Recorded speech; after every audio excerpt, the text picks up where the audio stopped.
Welcome back, everybody. Today is Thursday, August 28th, 2025. We have good news for old souls. The Crescent Theater in Mobile is back, allegedly, again. We'll see. We have a chiropractor getting life in prison over a pretty awful attempt on his wife's life. There were record low temperatures Wednesday morning. I told y'all it was bone chilling where I was. And pretty good jobs numbers despite a high number of mass layoffs in the state. My name's Ike Morgan, and we're down in Alabama.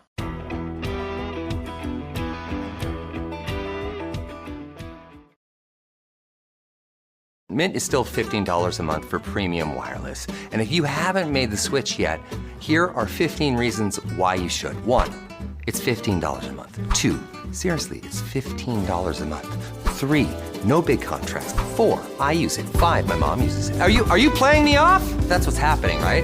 Okay, give it a try at mintmobile.com/switch. Upfront payment of $45 for 3-month plan, $15 per month equivalent required. New customer offer first 3 months only. Then full price plan options available. Taxes and fees extra. See mintmobile.com.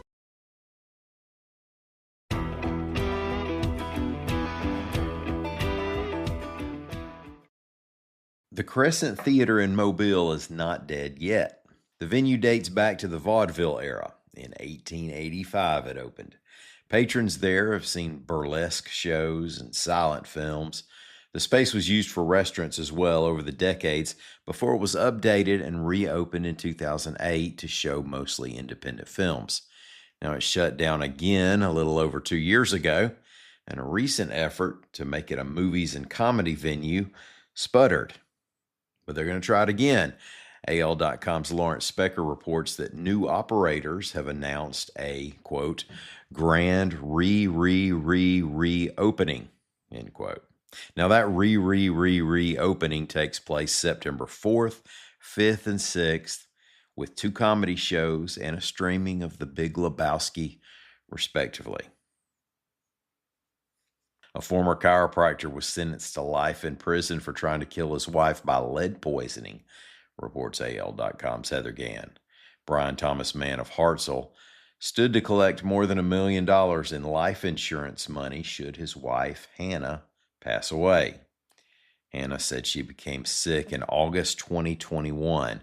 She had back pain, abdominal pain, nausea, and lethargy that was so bad it was hard to walk. She said she took multivitamins provided by her husband. She was not responsive when she arrived at UAB Hospital. A doctor at UAB said she had 8 times the normal amount of lead in her body, and that it took constant irrigation of her colon to remove it. Now, when I called Wednesday morning bone chilling, I was kidding, mostly. Now, there were a handful of record low temperatures for August 27th, reports AL.com's Lee Morgan. The Shelby County Airport, with records dating back to 1995, had a low temp of 58 degrees, breaking 2015's record of 62 by a whopping 4 degrees. Birmingham's 55 degrees also shattered the record of 58 set in 1968. And Anniston tied its record low of 53 degrees. Now, one of the coolest temps came in at 47 near Aniana. Mass layoffs in Alabama are on pace to affect the most workers since the pandemic year of 2020, but that appears to be more than offset by growth in other businesses.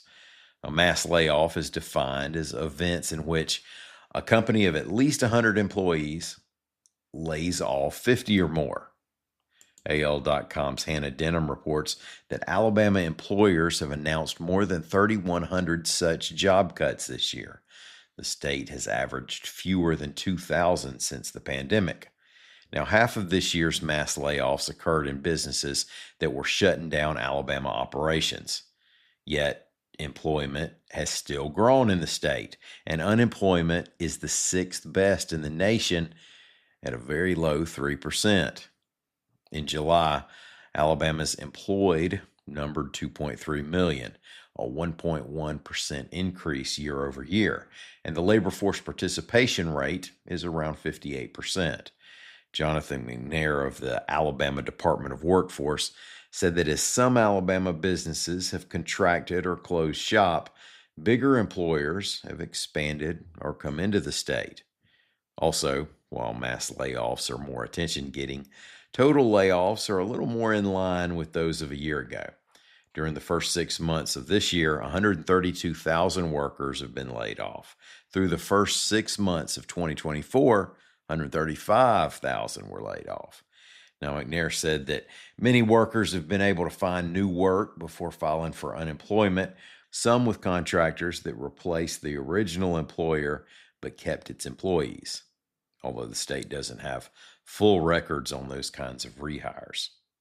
Well, the Sound Off line is open at 205-304-1814.